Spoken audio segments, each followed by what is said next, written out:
Bienvenidos a un nuevo programa de Agricultura Prime. Como todos los jueves a las 9 de la noche nos juntamos para discutir con destacados panelistas, contertulios acerca del acontecer nacional, internacional, de todo lo que está pasando, y esta semana por supuesto no es la excepción y no podemos sino hablar de este cambio de mando que se va a realizar en poquitas horas más. Recordemos que este viernes 11 de marzo comienza el nuevo gobierno, ¿no es cierto?, del presidente electo Gabriel Boric, con todas las expectativas de un lado, temores de otro e implicancias que conlleva este nuevo cambio de mando. Esta semana hemos visto cómo han llegado distintas autoridades de estados amigos a Chile para presenciar este cambio de mando. Delegaciones de muchos países se van a hacer presentes el día de hoy, de muchos países y de distintas tendencias políticas, ¿no es cierto?, también aquellos países en medio de una crisis internacional. Además, no es poca cosa con lo que estamos viviendo en Ucrania y el conflicto que mantiene con la Federación Rusa. Bueno, para conversar, Magdalena Mervilá, historiadora, directora ejecutiva de Red Cultural, que por supuesto ya tuvimos mi placer de estar juntos en una Agricultura Prime. Bienvenida, Magdalena. Muchas gracias, Jorge. Feliz de estar aquí en el horario Prime. Me encuentro que yo había dicho que iba a venir de luces, no cumplí, así que la próxima la hacemos bailable. Y acá a mi derecha, amigo y colega aquí en Radio Agricultura, Tomás Bengolea, presidente de la Fundación Chile Siempre y conductor del programa Nuevas Voces de Radio Agricultura, del cual yo soy además auditor. Tomás, bienvenido. Un gusto, Jorge, Magdalena, estar conversando una semana especialmente interesante de análisis político. Oye, esto es como fin de año, como año nuevo, cuando los matinales, los noticieros empiezan con esto de los balances, los diarios, los grandecitos que se sucedieron. Sacaba el gobierno del presidente Piñera con una aprobación bastante baja, cercana al 24%. En general, cuando los gobiernos se están terminando, siempre hay como un nuevo veranito de San Juan. La gente como que dice, bueno, si ya está, fue bueno o malo, pero en general los gobernantes suben bastante en las encuestas en los últimos 3 meses, cuando además ya se sabe quién va a ser el sucesor, ¿no es cierto? Eso no ha pasado en el caso del presidente Piñera. Se ha mantenido con una aprobación muy baja. Hablo de este 24%. Escuchamos durante la semana al ministro Osa, quien planteó que lo que hizo este gobierno probablemente no se va a ver reflejado hoy, sino que se va a ver reflejado en unos años más, cuando podamos hacer un real balance. En perspectiva, ¿no es cierto? Cuando podamos hacer un buen balance. Pero lo cierto, los hechos, es que se va con una baja aprobación, todavía muy cuestionado, e incluso, bueno, a mí me parece que es medio anecdótico, pero incluso con una discusión en la Convención Constituyente acerca, que yo no sé por qué además la Convención Constituyente se mete en el Poder Judicial, pero bueno, acerca de cárcel hipotética, ¿no es cierto?, para el presidente Piñera. Se ofrece una cena de Estado, va a ser como la última actividad relevante probablemente que va a tener, y ya mañana viernes tiene que entrar por las puertas del Congreso, en algo que para los presidentes salientes muy breve, entran, entregan la banda y se van, y sería que por lo demás me parece muy bien. El protagonismo es del presidente electo. Partamos hablando un poco de las expectativas que había 4 años atrás, al revés, cuando el presidente Piñera le tocaba asumir por segunda vez, ¿no es cierto?, la presidencia de la República. Yo tengo la impresión de que escogimos en ese momento a Sebastián Piñera porque nos entregaba, frente a la alternativa de Alejandro Guillet, muchas más certezas, porque nos entregaba muchas más cosas concretas respecto a hacer crecer una economía que venía muy desmejorada en el segundo gobierno de Michelle Bachelet, que nos ofreciera certezas en el plano jurídico y administrativo, ¿no es cierto?, del Estado, tomando en cuenta que el gobierno de Michelle Bachelet trató de avanzar en muchas cosas de manera mal hecha, de manera apurada, y se supeditaron, ¿no es cierto?, un montón de situaciones nefastas en ese momento, que también la tuvieron muy desmejorada en las encuestas. ¿Cómo recuerdan ustedes 4 años atrás el comienzo de este segundo gobierno del presidente Piñera, Magdalena Mervilá?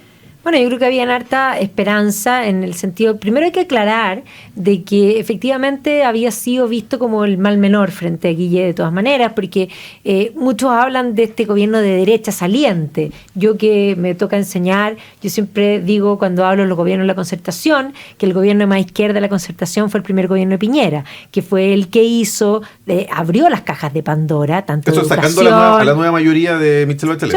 Esto es anterior, por eso. Okay. Ese gobierno, número uno, abrió las cajas de Pandora de educación, reforma tributaria y una serie de cosas que envalentonó en el fondo permitió que Bachelet 2 fuera reloaded. Así que ya era culpable de esa carga. Y siendo culpable de esa carga, yo pensé que en el segundo gobierno iban a inventar, por lo menos habíamos crecido económicamente en el primer gobierno, independiente que el Estado había crecido más allá de lo conveniente en mi postura. Por lo tanto, dije, bueno, pero por lo menos los índices económicos van a mejorar. Y yo creo que muchas personas tenían eso puesto como esperanza. Vamos a crecer, si el país crece entero, si la torta es más grande, se puede repartir mejor, en fin, muchas cosas. Y sobre todo después que habíamos, como bien tú dices, Bachelet se había acelerado por tratar de hacer las transformaciones. Pensemos y recordemos que en último minuto, que hoy día lo tenemos súper en boga, puso una constitución, ¿no es cierto?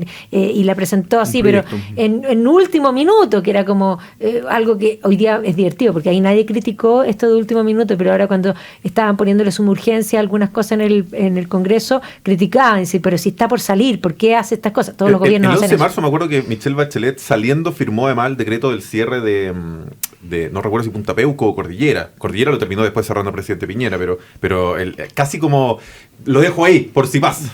Claro, por eso, hasta el último momento, entendamos que hasta el último momento se gobierna y eran proyectos muy distintos. Todos tenían la esperanza, me imagino particularmente, puesta en la economía, más que todo, porque ya igual había un rumbo de ciertas reformas que tendían mayormente al estatismo. Piñera es un hombre que no viene del mundo de las derechas, viene del mundo más bien de la centroizquierda, que luego se va a disfrazar de derecha, dependiendo de lo conveniente, pero es una especie de... Ayer estábamos en la radio hablando de los ornitorrincos.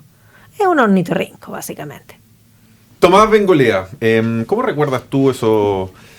4 años atrás, ¿no es cierto?, cuando el presidente Piñera se aprestaba a este nuevo gobierno, donde algunas caras se repetían. El ministro Chadwick estaba en Interior, la actual ministra del Deporte, Cecilia Pérez, ¿no es cierto?, en las vocerías, la roulette que tanto se habla, que controla poco menos, ¿no es cierto?, que todo el gobierno salía de las Express para estar a cargo del jefe asesor del segundo piso.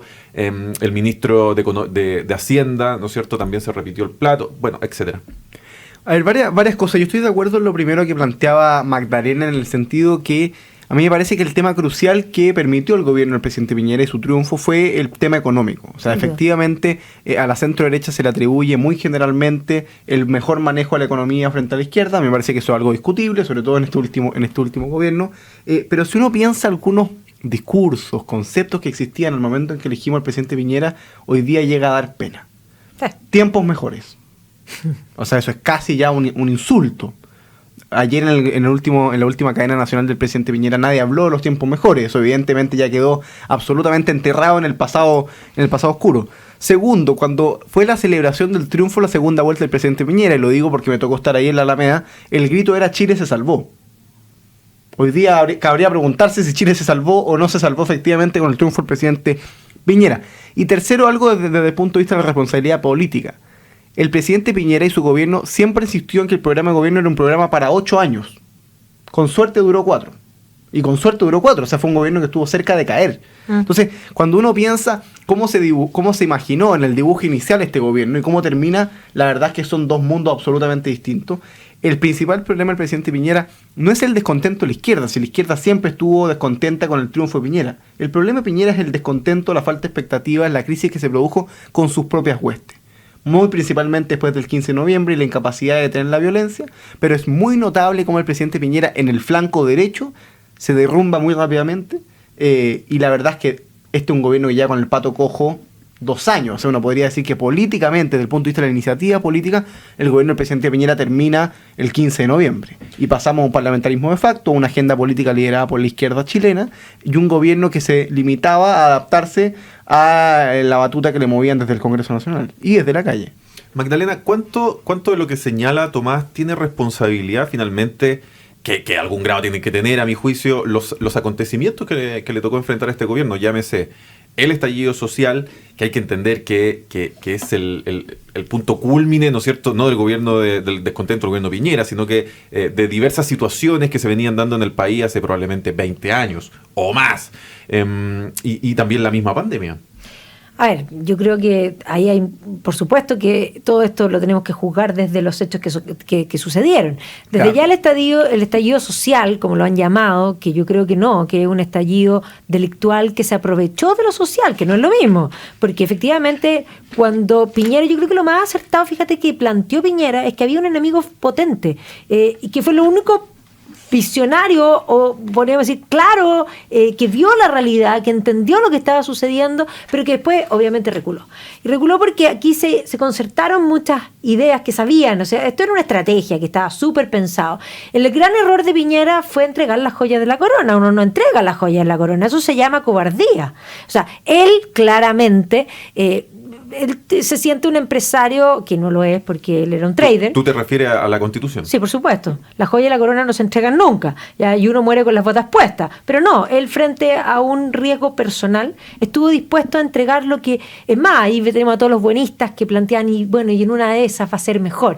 Pero si uno analiza y piensa cómo partió esto, es imposible que hubiese sido mejor. Esto partió de la violencia planificada, porque las estaciones del metro no se autoqueman en autocombustión, ni es la gente en su malestar. Eso es algo planificado, algo que es deliberado, que se aprovecha, por supuesto, de los descontentos de las personas. Pero cuando teníamos esa marcha del millón, ese millón de personas, uno estaba porque las pensiones, el otro por la educación, el otro porque estaba triste, el otro porque estaba choreado, da lo mismo. Cada uno tenía causas individuales que se juntaban en este descontento general, que se aglutinó en esta idea de el pueblo pide. Y entendamos que en estas consignas, en estas situaciones, el pueblo no es el que pide, es lo que estamos viendo hoy día. ¿El pueblo quién es? El que piensa como yo. ¿Y quién no es pueblo? El que no piensa como yo. Y el que no piensa como yo, como hoy día si hay un auditor, estábamos en agricultura en Conectado, y dice, bueno, y si no les gusta, váyanse del país. Por no decirte, si no te gusta, cállate, y si no te gusta, te callo. ¿Me entendí? O sea, eso es ciertamente... Yo diría que es culpable de haber entregado lo que no sabía que entregar, porque evidentemente eso genera una inestabilidad, por una parte política, evidentemente, y también en el fondo rompe todas las posibilidades futuras, porque si tú desarmas todo, generas incertidumbre, el futuro no va a ser tiempos mejores. Y eso lo hizo por no hacer lo que debía hacer. A eso quiero ir. Hablemos un poco de política ficción. Esto que a mucha gente le interesa, y que los politólogos agarran los pelos cuando uno habla de política ficción, pero hagamos un poco ese ejercicio. A juicio de ustedes, ¿qué había que hacer ese día? Porque finalmente lo que decide en ese momento el presidente Piñera, lo que yo interpreto que tú dices, Magdalena, tiene que ver con, está en riesgo que mi gobierno caiga. La violencia me está siendo superada, no quiero seguir con los militares en la calle, voy a llamar un acuerdo por la nueva constitución, y con eso él logró efectivamente bajar en ese momento la presión y los niveles de violencia. Entonces, cuando tú planteas, no había que entregar las joyas de la corona, que dejamos claro, era la nueva constitución, pregunto a ambos, ¿qué había que hacer en el fondo en ese momento? ¿Cómo había que manejarse en esa agua tan turbulenta? A ver, yo creo varias cosas. Lo primero es que el origen del problema no está el 15 de noviembre. No.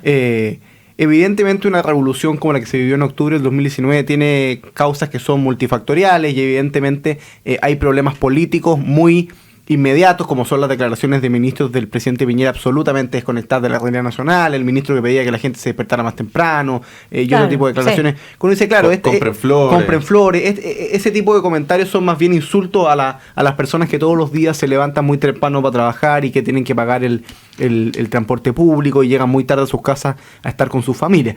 Hay cosas políticas más de fondo. Tú tienes, por ejemplo, un gobierno que asume la presidencia absolutamente desconectado de la realidad del país. ¿Por qué te lo digo? Cuando tú miras el gabinete, lo mencionaste tú, cuando tú miras el gabinete del presidente Piñera, el primer gabinete del segundo gobierno, no solo se repiten nombres con el primer gobierno, es un gabinete socialmente homogéneo. Igual, Sí. Son puras personas del grupo cercano al presidente Piñera, que veranean en el mismo lugar que el presidente Piñera, que fueron a colegios iguales a los del presidente Piñera. Eran 4 colegios. Eran 4 colegios. El 90% eran 4 colegios. Yo no tengo ningún problema con esos colegios. No, de hecho, egresé de uno de esos colegios. Mi problema es la falta de diversidad social que interpreta Chile.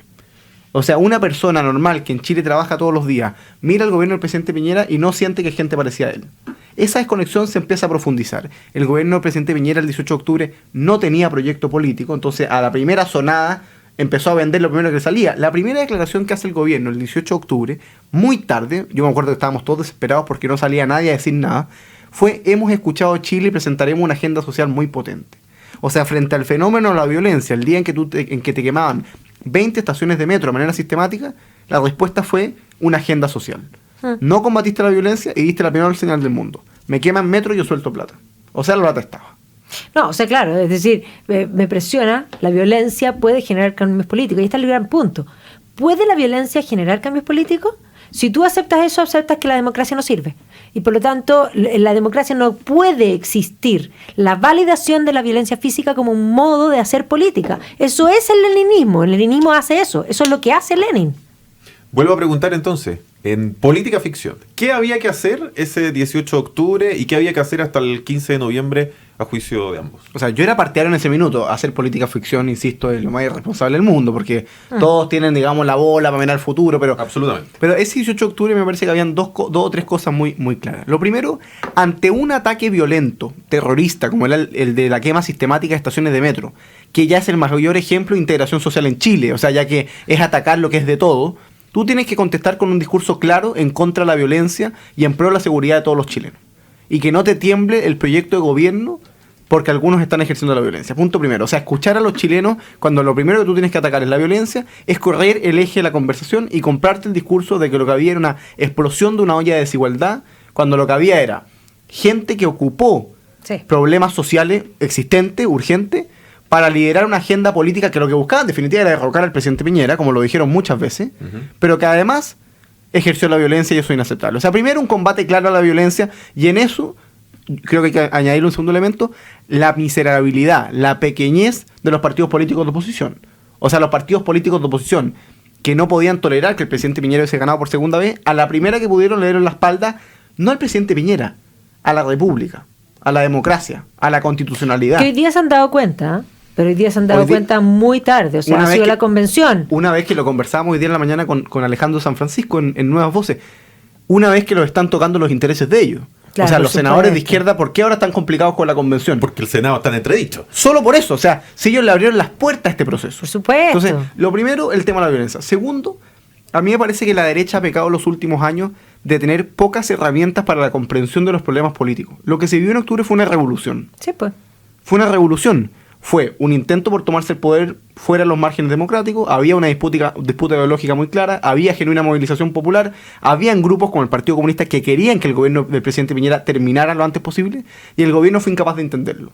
Y el gobierno se puso a negociar con la pistola arriba de la mesa, 3 de la mañana, 12 de noviembre, en la peor condición de violencia que habíamos vivido en el último mes, para darle una salida institucional, como se ha dicho, una salida institucional que fue por fuera de la institucionalidad vigente. O sea, fue un acuerdo que obligaba a hacer reformas constitucionales para insertar el proceso de la institucionalidad. No estaba en la Constitución esta forma de convención constituyente. La reforma la había Congreso.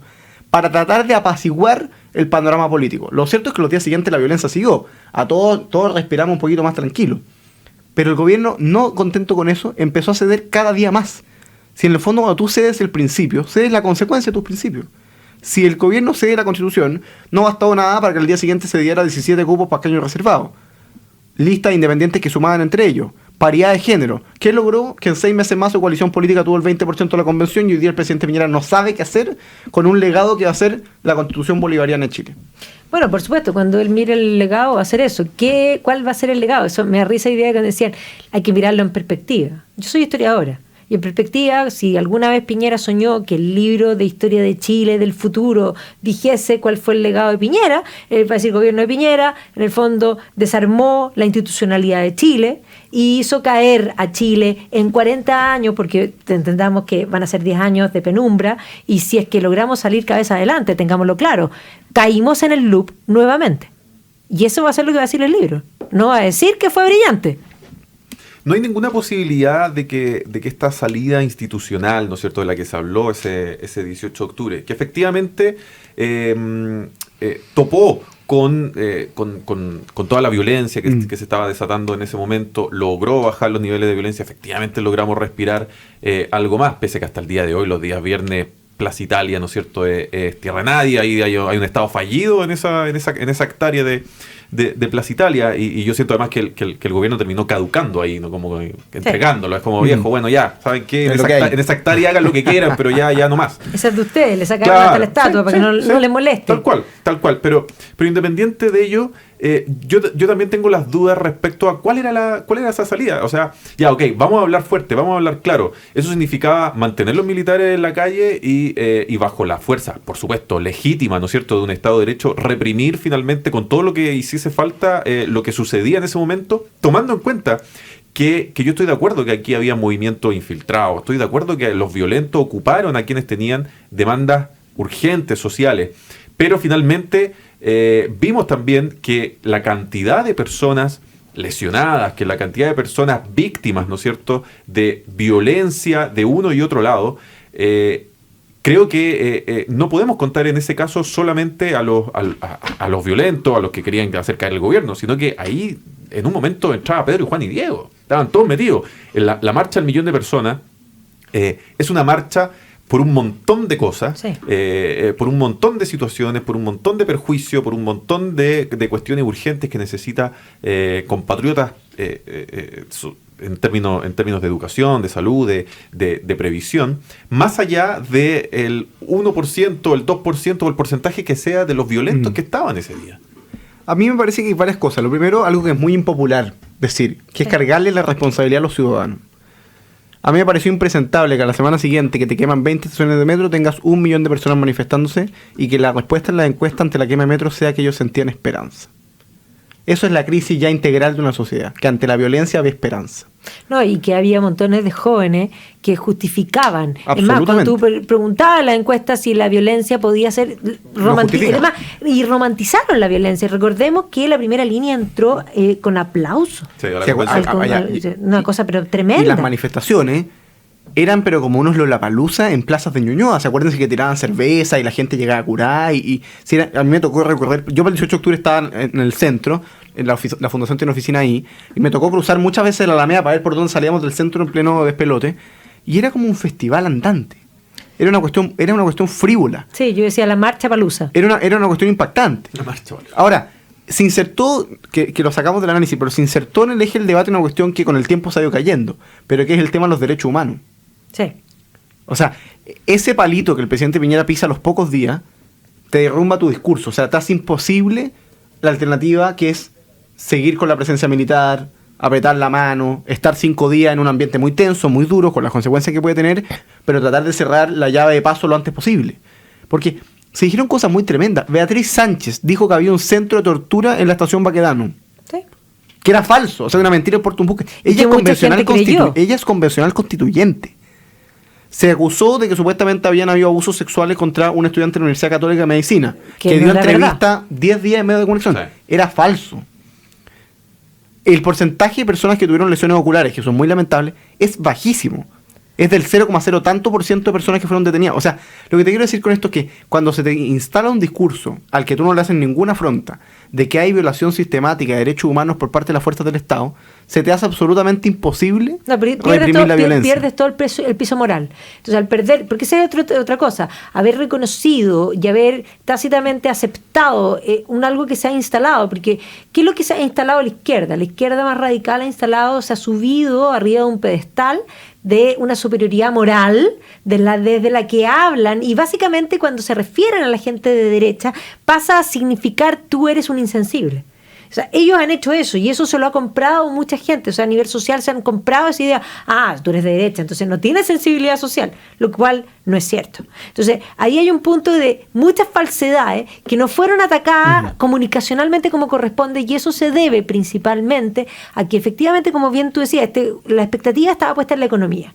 Y la expectativa no solo estaba puesta en la economía, sino que esta gente estaba totalmente concentrada en la planilla Excel. Y es más, yo recuerdo, gobierno 1 de Piñera, haber ido con un teórico de educación súper importante que yo traje a Chile de la Universidad de Cambridge, que es Robin Alexander, que había sido el editor del Cambridge Primary Review, un review que fue muy importante de instrucción primaria a nivel mundial, y yo lo traje a Chile y lo llevé al ministerio. Y el ministerio que estaba, en ese entonces estaba Harold Beyer de ministro, todos los asesores tenían 23. ¿ya? Y todos eran ingenieros, todos igual, todos salió de la Católica, se creían literalmente el tapón del océano. Y yo sentí mucha vergüenza cuando Robin Alexander, que es un hombre bastante mayor, 70 y tantos años, me queda mirando, me mira así serio y me dice, ¿Are these the advisor of the minister? ¿Son estos los consejeros del ministro? Y yo le contesté, I'm afraid so. Temo que sí. O sea, los que estaban sentados ahí, experiencia nula. Trataron como de ningunear de alguna manera. Estamos hablando que teníamos un celebrity around the world in education. Y estos eran todos ingenieros, pero sabían más de educación. Mira, me dio vergüenza.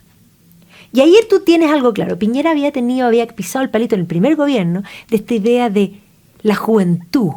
La juventud tiene cosas fabulosas. Tomás es fabuloso y me encanta. Pero entendamos que tiene absolutamente temeridad. Pero les falta algo fundamental que lo da la experiencia, que es la templanza. Los equipos se hacen no solo con paridad de género, sino con diversidad etaria. La edad es tremendamente importante, pero además con diversidad de visiones. Esta gente estaba concentrada en la planilla Excel, en el Ministerio de Educación eran ingenieros, y no estaba concentrado en lo que es el relato, y el relato se comió el dato. Absolutamente. Salgamos un poco entonces de ese momento ya del 18 de octubre. Al presidente Piñera todavía le queda mucho gobierno por delante. Ya teníamos encima, ¿no es cierto?, el plebiscito, que resultó 80-20, además muy, muy, muy duro. Y por ahí da la sensación que después de esos 80-20, definitivamente el volantín se fue cortado. Que el volantín no volvió más, por más carrete que hubiese Tomás Bengoechea. Lo que pasa es que se producen hartos elementos que son complejos. El primero es la supuesta presidencia del gobierno. Estábamos enfrentados a la decisión política más importante para el futuro de Chile, y el gobierno en ejercicio decía que no tomaba postura frente al plebiscito. O sea, la renuncia a liderar la política nacional más absoluta. Si el punto de fondo es la renuncia a ejercer un liderazgo político, el presidente Piñera eso le costó mucho tiempo. Porque hay un déficit político, una torpeza política en el gobierno que es muy evidente, es muy clara. Es la falta de capacidad para comprender el problema político. No tomó postura. No tomó postura entre comillas. Los ministros que estaban por el apruebo podían hablar y los que estaban por el rechazo los sancionaban por decir lo que pensaban. Segundo, tú tienes un plebiscito que es absolutamente equívoco con su origen. Tú estás comparando una constitución vigente, rechazo, con un ideal, la nueva constitución. Por eso hay tanta gente arrepentida hoy día, porque claro, cuando tú planteas la realidad, la constitución vigente con sus pros y sus contras, y la constitución ideal, era obvio que ganar la prueba. Nadie de verdad creía que el rechazo podía dar la sorpresa. De hecho, fue muy lamentable. Yo sí pensaba que iba a ser más acotado la diferencia. Claro, sí, claro. Yo no tenía esa sensación por la siguiente reflexión. A mí me costaba mucho encontrar a gente distinta a mí, social, culturalmente, que estuviese por el rechazo. O sea, no me pasaba que me subía un taxi y alguien me decía yo estoy por el rechazo. Yo decía, mira, esto tiene mil causas. Uno es la falta de penetración popular de la centroderecha, pero dos es porque el apruebo está instalado. Sí, claro. Y porque cuando tú haces un proceso constituyente, cuando tú haces un acuerdo que abre la puerta a un proceso constituyente, lo obvio es votar a prueba, si vamos para allá. No, pero además hay otra cosa. Es mucho más fácil encantarse por el sueño, y vender sueños es muy fácil, que por la realidad. ¿Ya? Claro. Porque si yo te digo, mira, voy a darle un ejemplo súper banal, pero por ejemplo, tú llegas y de repente te compras, no sé, estas pastillas que es para adelgazar, y la promesa es, igual que la niña que aparece en la cuestión. Tú decías, estas me las compro, me quedan fabulosas. Y el sueño es ese. ¿Y cuál es la realidad? Que te tomaste las pastillas y no bajaste ni uno. Bueno, entonces la realidad es mucho menos glamorosa que el sueño. Y por lo tanto, ¿qué es lo que sucede? Y ahí está el problema de la izquierda y la derecha. La izquierda no solo es más Estado y menos individuo, sino que la izquierda vende ideas que hay que hacer la realidad, vende sueños. En cambio, ¿qué hace la derecha? La derecha quiere más individuo, menos Estado, eso implica trabajo, rigor, en fin, una serie de cosas, pero además vende realidad. Y la realidad es súper poco glamorosa. Es lo que es. Vamos a hablar a la vuelta de comerciales de qué pasó con la derecha también en ese momento. Porque la derecha, claro, se fraccionó. Tuvimos, en el caso de la izquierda, todos en el apruebo. En el caso de la derecha, republicanos, rechazo, por ahí la UDI, no sé, 80-20 habrá sido apruebo rechazo. Y a medida que nos empezamos a correr, claro, fuimos encontrando más gente identificada dentro del sector, ¿no es cierto?, con el apruebo. Una pausa comercial y seguimos con más aquí en Agricultura Prime.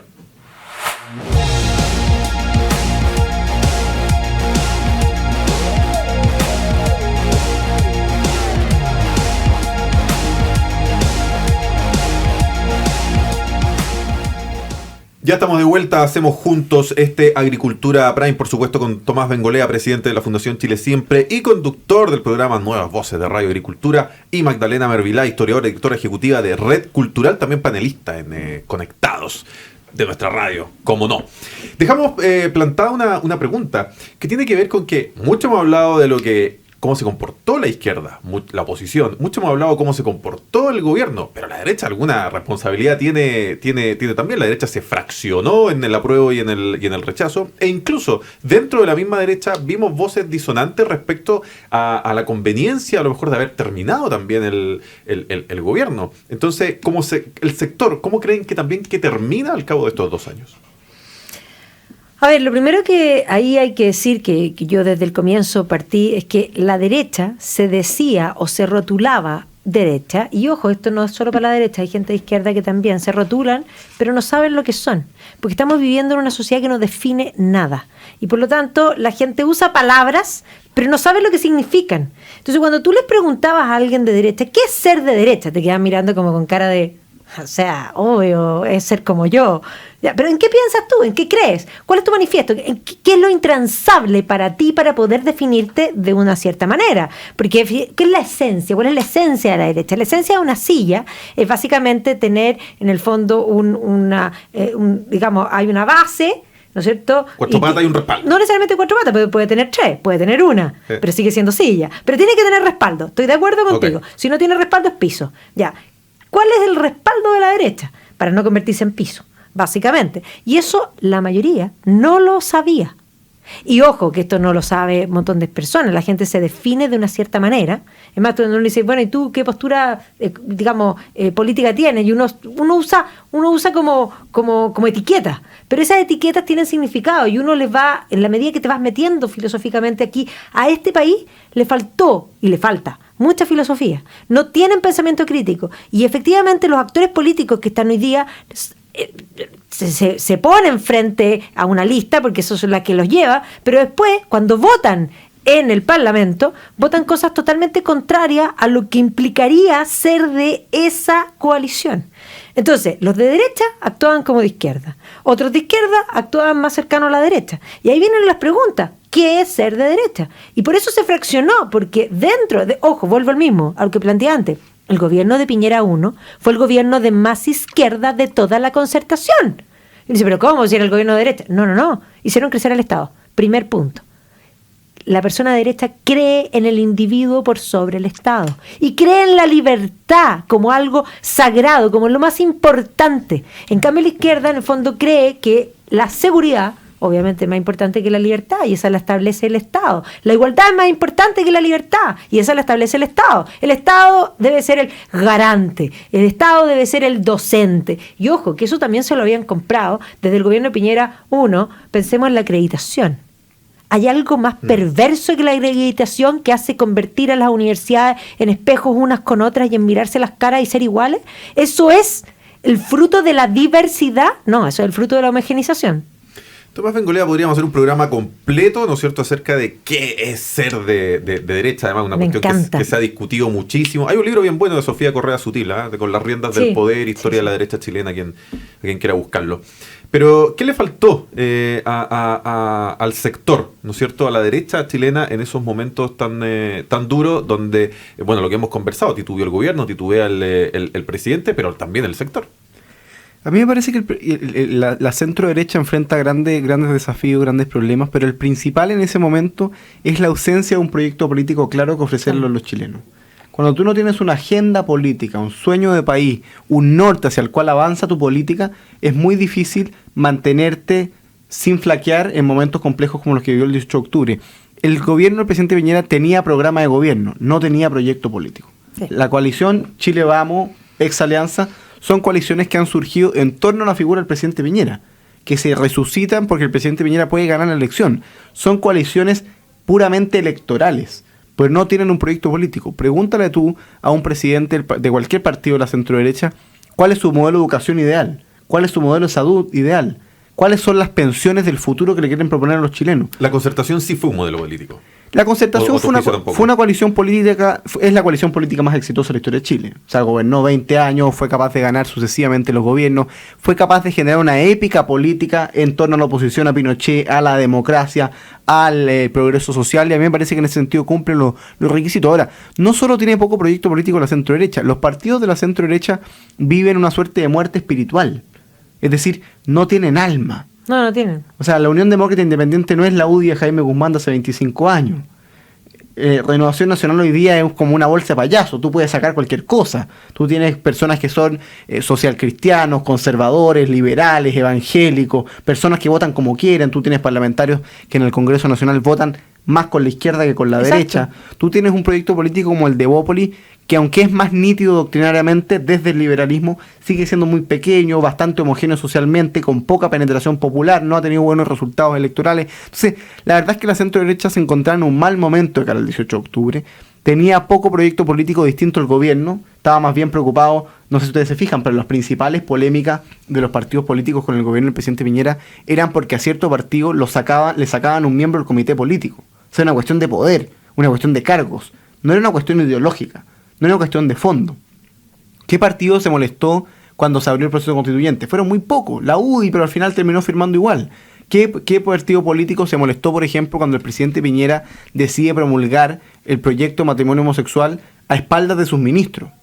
Fueron muy pocos. ¿Qué ministro se molestó cuando el presidente Piñera, por ejemplo, decide tomar decisiones como, tú lo comentabas al comienzo, cerrar el penal Cordillera? O sea, al final, lamentablemente los partidos políticos de la centro-derecha se fueron enquilosando, se fueron aviejando, y hoy día son más bien cajas pagadoras de favores políticos y tienen poca alma, poco proyecto político.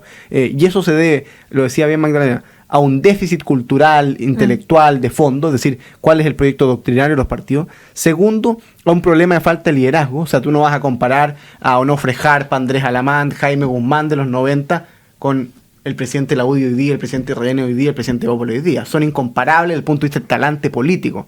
Nadie está pensando en que el gran acuerdo político que va a salvar el país lo va a liderar el presidente de Renovación Nacional o el presidente de Bópoli. No. O sea, no tienen la estatura política, y es importante mirarlo en perspectiva histórica, porque tú comparas a las figuras políticas de chuta, que estamos de capa caída, ¿no? Entonces, a mí me parece que la derecha enfrenta grandes desafíos. Tiene el deber la derecha de ser capaz de generar un diagnóstico crítico del gobierno del presidente Piñera. Yo creo que la derecha tiene también el deber de ser autocrítico en el sentido de decir, oye, sí. Nos volvimos a equivocar confiando en la idea del presidente Piñera, porque la verdad es que, no sé si ustedes se acuerdan, pero cuando se acabó el primer gobierno del presidente Piñera, eran muchas las críticas del mal manejo que hubo con la coalición, que los partidos terminaron peleados, terminamos con una candidata el gobierno no a Michelle Bachelet, y una Michelle Bachelet mucho más dura, candidata presidencial con el 36% de los votos. O sea, muy mal, muy mal. Y la coalición política, ojo a esto, la coalición política, el presidente Piñera, la centro-derecha tradicional, si se quiere, salió cuarta en la elección presidencial última. Salió cuarta. Después de decir que el proyecto de José Antonio Caz era un proyecto extremista, populista, radical, oye, les dio boleta. Les dio boleta.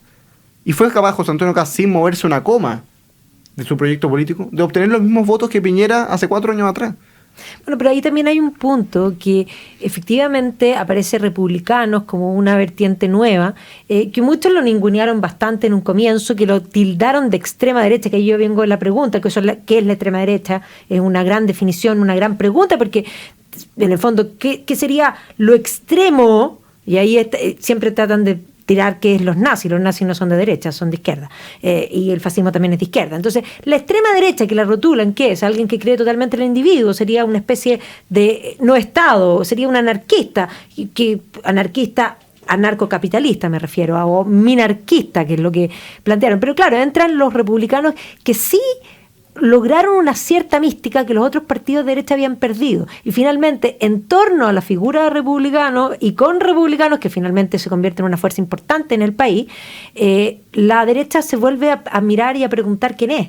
Yo creo que todavía les falta repreguntarse más, porque claro, no se ganan la segunda vuelta y se sienten como con los brazos caídos, porque ojo, si hubiese ganado, estarían todos hoy día diciendo, sí, esto es lo que había que hacer, en fin, la típica cosa, no fue what if, ya no fue. Pero efectivamente la derecha tiene que preguntarse, hay algunas razones, hay algunas causas por las que vale la pena pelear? ¿Hay alguna cosa por la que incluso uno debe estar dispuesto, pregunta, a dar la vida? ¿Hay algo de heroísmo o no? Hoy día lo que está sucediendo en Ucrania, que uno dice que increíble, pasa en Ucrania, súper lejos, nos hace preguntarnos eso a Chile. Porque claro, en Ucrania, más allá de que ninguno es Santa Paloma, los ucranianos tampoco, tengámoslo súper claro eso así, hay un heroísmo que aquí en Chile no existe. Vamos a hablar de los hitos del gobierno del presidente Piñera. Hay un estudio del dicho al hecho de la Fundación Ciudadanía Inteligente que, a mi juicio, además es un poco parcial, ¿no es cierto?, acerca de cómo de los valores que ofrecen, pero bueno, es un estudio que está circulando bastante, en donde que señala que el segundo gobierno del presidente Sebastián Piñera cumplió cerca del 42% de las promesas legislativas. De 256 promesas cumplió 49. En otras 108 no hubo avances. Las áreas donde más cumplió fueron ciencia y tecnología, 93%, defensa, 80%, y las áreas donde menos cumplió fueron obras públicas, transporte y telecomunicaciones. El estudio afirma con 0%. Mucho se habla, incluso el gobierno del presidente Piñera ha sido reconocido por el proceso de vacunación, ¿no es cierto?, una inoculación. Estamos ya a puertas de mucha gente está recibiendo ya la cuarta dosis, los menores de 55 años inclusive, y seguramente aquello es algo que va a ser bastante reconocido, lo está haciendo incluso ahora, va a caer en los anales del Ministerio de Salud y qué sé yo. Pero sacando el tema de las vacunas, ¿no es cierto? ¿En qué áreas creen ustedes que el gobierno puede sacar cuentas alegres? ¿O qué temas puntualmente creen que el gobierno puede mostrar como un gran legado u obra de esta segunda etapa? Yo creo que solo en el tema de las vacunas. Es interesante cuando se empieza a discutir esto del legado, ¿no? Yo resumiría el legado del presidente Piñera en tres o cuatro grandes cosas. Lo primero, el proceso constituyente. Es un legado del gobierno del presidente Piñera. Bueno o malo, pero es un dato objetivo que el proceso constituyente existe por iniciativa del gobierno. Sí, va a aparecer en el libro de historia. Está ahí. Hoy día el presidente Piñera está muy preocupado, como la gran mayoría de los chilenos, por el rumbo que está tomando la discusión constituyente. Pero es un legado de su gobierno.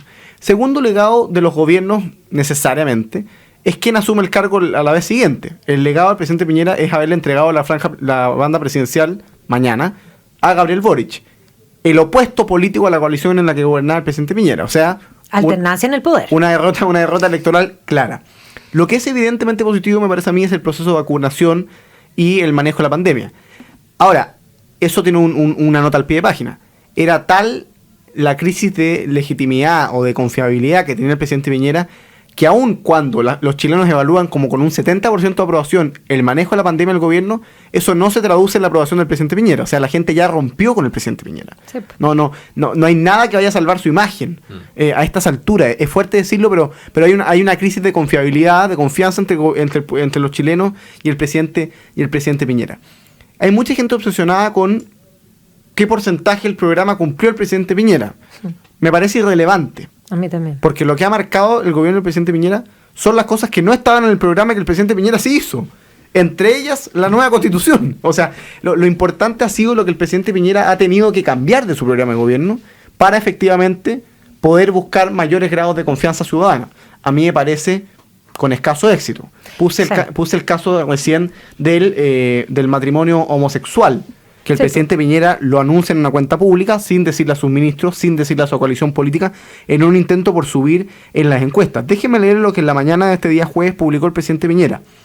Hoy día fue el primer matrimonio homosexual celebrado. Se promulgó la ley. Sí. Pone: los que creemos en la verdadera libertad, esa que se construye reconociéndonos como iguales en dignidad y derecho, celebramos la libertad de amar y el fortalecimiento de la diversidad que tanta falta hace a nuestra sociedad. El presidente Piñera, hace 2 años, no era partidario del matrimonio homosexual. No era partidario del matrimonio homosexual. Pensaba distinto. Y hoy día dice que solo los que creen en la verdadera libertad están a favor del matrimonio gay. Bueno, 15 años atrás Michelle Bachelet, se lo sacan seguido en un debate presidencial, creo que era con Soledad Alvear, tampoco pensaba ni creía en el matrimonio igualitario. Y en una de esas, si me preguntas a mí, 15 años atrás a lo mejor también lo dudaba. Hoy me parece algo bastante normalizado. Si es más, ya existía normalizado más. El problema es el discurso moralizante. Solo los que están a favor del matrimonio gay creen en la verdadera libertad. O sea, el presidente Piñera hasta hace 2 años no creía en la libertad. No creía en la igual dignidad de persona por los derechos. Si eso no es verdad. Eso es porque el presidente Piñera, en un intento por quedar bien, lanza el proyecto de matrimonio igualitario. O sea, tú dices en el fondo. A mí me da lo mismo el tema del matrimonio gay. Yo que- creo en el matrimonio entre un hombre y una mujer. Que aquello tiene un cálculo político finalmente. Absolutamente fracasado, porque no subió un punto con el tema del matrimonio gay. No, ni porque un una punto. agenda de élite. Si esto debe haber sido una recomendación de algún asesor, perfil de lo que contaba la Magdalena Mervilá, que además ya me imagino quién puede ser, digamos, que muy reconocido. Clarísimo. ¿Quién puede ser? Ahí me dejan metido. Tengo uno que se fue a estudiar, digamos, y que era el NAU en la universidad y apruebo y qué sé yo. Entonces, me parece que el legado del presidente Piñera es mucho más malo que bueno, evidentemente.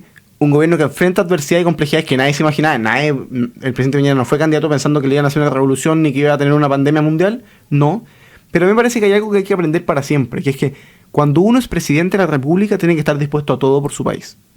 Y empezar a hacer cálculos políticos para ver qué decisión tomas es muy pequeño. No, y sí, ahora siendo bien justa, y la justicia es darle a cada uno lo que es de propio suyo y no lo mismo, tengamos bien claro eso.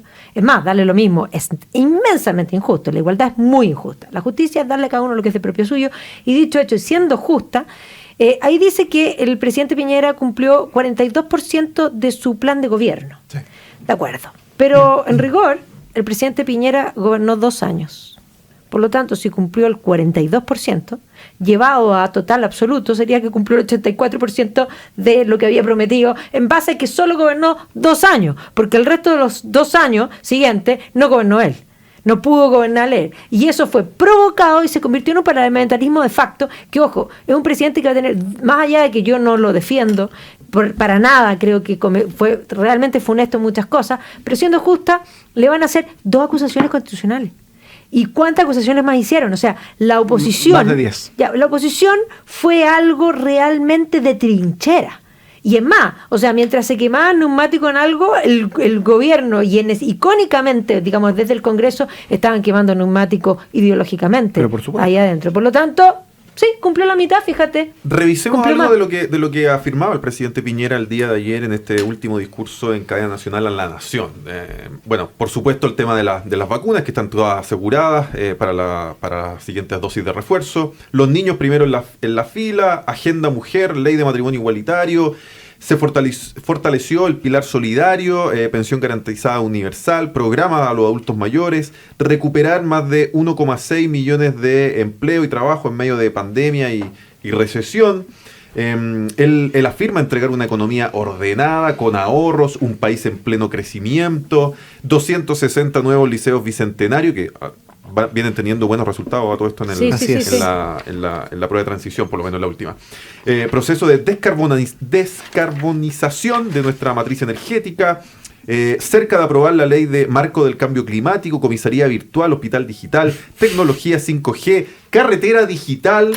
Son algunos de los puntos que situó ayer el presidente Piñera para defender esta gestión, para defender este legado. ¿Estos programas les parecen que son para mostrar que son verdaderamente concretos y están ya plantados, avanzados, o finalmente tienen que ver más con una defensa, ¿no es cierto?, política de estos 4 años? Depende, como dicen los abogados, digamos, porque a mí me parece que hay avance rescatable y valioso, pero cuando tú eso lo pones en el contexto político del país, resulta muy insignificante. Pero tú dices, oye, logramos por fin la pensión garantizada universal. Sí, ante la posibilidad real de que la Convención Constitucional expropie los fondos de pensiones. Entonces, ¿qué valor tiene? Ninguno. O sea, ninguno. Puede, de hecho, dejar de existir el próximo año el modelo de pensión garantizada universal. Entonces, si el problema del presidente Piñera es político, cuando uno va al detalle del programa y las cosas que se pudieron sacar adelante, hay cosas valiosas. Yo a la vacunación sumaría el retorno a clases presenciales de los niños, que me parece muy, muy valioso, una iniciativa que ha liderado con mucha fuerza el ministro Figueroa, uno de los grandes valores de este gobierno.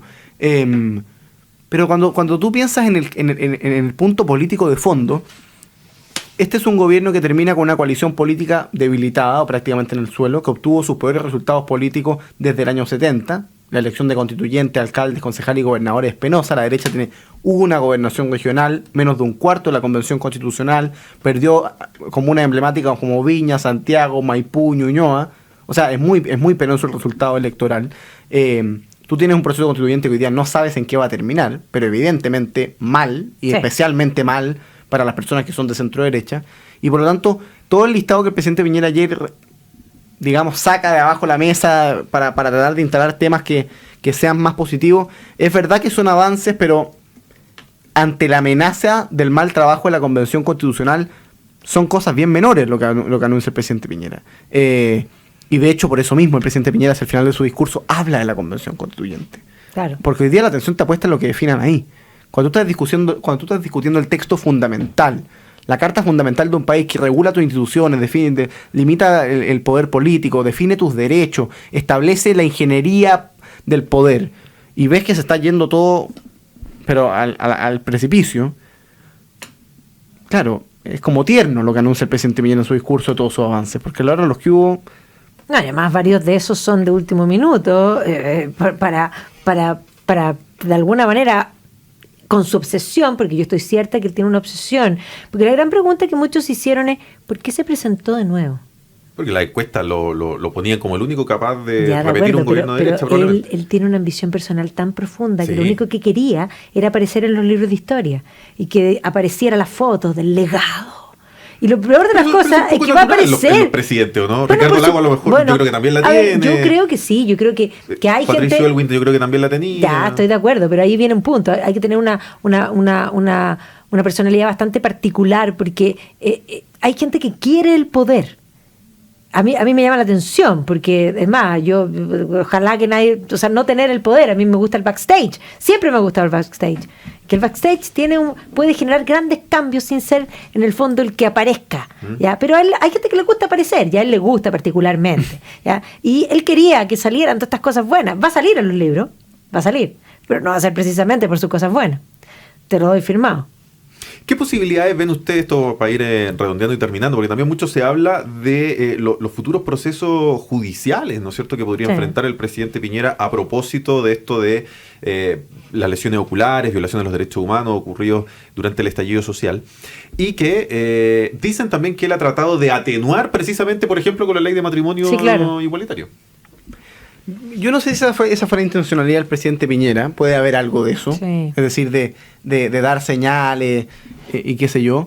A mí me parece que el tema de los tribunales internacionales es complicado. Yo creo que estuvo en la cabeza el presidente Piñera un buen tiempo.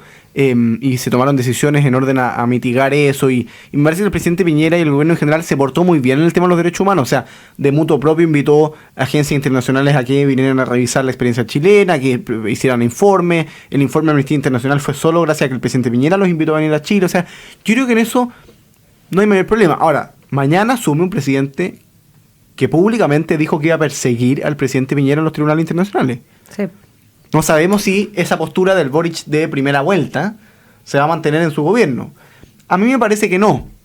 A mí me parece que esto es perjudicial contra el mismo Boric. A mí me parece que el discurso No, y sobre político... todo él necesita que se apruebe la Constitución, y por lo tanto requiere de un voto de centro-izquierda sensato, que lo tuvo en la segunda vuelta, pero si se pone exacerbado lo pierde. Así lo pierde. Entonces yo creo que va a estar con guante de seda hasta que se apruebe la Constitución. Después de eso, vamos a traer los dientes. El gobierno. ¿Dónde van a estar mañana, y con esto ya sí terminamos, dónde van a estar mañana pendiente, asumo igual de todas maneras, del cambio de mando? Es un evento igual republicano, histórico, que probablemente mucha gente va a estar atenta. A mí ya me avisó el equipo de prensa de Agricultura que van a estar siguiendo obviamente el cambio de mando, así que nos van a entregar tarde el programa. Nosotros partimos a las 13 todos los días, a las 13 horas. Así que queremos estar acá siguiendo el minuto a minuto, con lo que esté informando Jessica Castañeda, y por supuesto listos para el análisis. No debe pasar nada raro, el cambio de mando es entretenido, pero es protocolar. Sí, pero es que eso es lo único importante. O sea, si me preguntan a mí en qué me voy a fijar mañana, es precisamente en el protocolo y cuánto de las tradiciones republicanas se van a mantener, porque eso que es formal, no es formal, eso es de fondo. Eso nos va a mostrar y nos va a dar señales de para dónde va el gobierno de Boric. O sea, mañana en esos símbolos pequeños que parecieran no tener importancia, pero las tienen. ¿Ya? O sea, hoy día ya llamó la atención, siento que él había cambiado su look para ganar en la segunda vuelta, se había ordenado, en fin, se había puesto hasta los anteojos, que no sabemos, y podríamos decir si los necesitaba o no, en fin. Pero más allá de eso, hoy día estaba recibiendo al rey de España sin corbata. No corresponde. Pero ok. Ojo a esta declaración antes de que se acabe el programa, pero hay que dejarla instalada. Me parece que es una de las declaraciones más importantes de este año. Giorgio Jackson, en entrevista al The Clinic, si se rechaza la Constitución, el nuevo gobierno puede quedar sin herramientas para ejecutar su programa. Por supuesto. Y yo creo que A confesión de parte, renueva prueba, digamos. Sí, sí. Y yo creo que por primera vez, a diferencia de lo que pasó en el apruebo y en el rechazo, se abre una luz, ¿no es cierto?, para este rechazo de la constituyente, con todos los dramas que ha tenido en su implementación. Sí, pero además hay que agregar a esa declaración de Jackson, que ciertamente es así, que económicamente van a quedar complicados para cumplir su programa, porque veníamos mal. Para fregarse al gobierno de Piñera y no dejarlo gobernar los últimos 2 años, hicieron todo sacar, digamos, los fondos de pensiones, porque más allá del hambre y de los problemas, era esa la razón, era un problema de pegarle en el corazón al modelo, generaron inflación y además la presión internacional, y ahora agrégale la guerra de Crimea, es decir, lo tenía ahí en el piso, te están pateando. Mañana puedes seguir toda la transmisión de todo lo que va a ocurrir en el día, por supuesto, a través de todas las plataformas de Agricultura, en radio, en YouTube Live, en Facebook Live. Fíjese que este lunes a las 8 de la mañana, lunes 14, la Asociación de Radiodifusores de Chile, Archi, junto a las destacadas periodistas Jessica Castañeda, por supuesto, de Radio Agricultura, y Connie Stipicic, Verónica Franco de Radios Amigas, van a conversar con el presidente Gabriel Boric. Lo podrán seguir en Agricultura TV, todas las señales de nuestra radio. Y mañana, transmisión especial de prensa, yo lo adelantaba, Tomás Bengolea va a estar ahí en el minuto a minuto, pero desde las 11 de la mañana usted también podrá seguir esta transmisión con Jessica Castañeda, con don Sergio Checho Irane, también con Gonzalo Miller, y después no se cambia porque sigue con nuevas voces. Tomás Bengolea, Magdalena Mervilá, muchas gracias por esta Agricultura Prime. Gracias a usted. Nosotros volvemos el próximo jueves a las 9 de la noche, aquí, por supuesto, en Agricultura TV.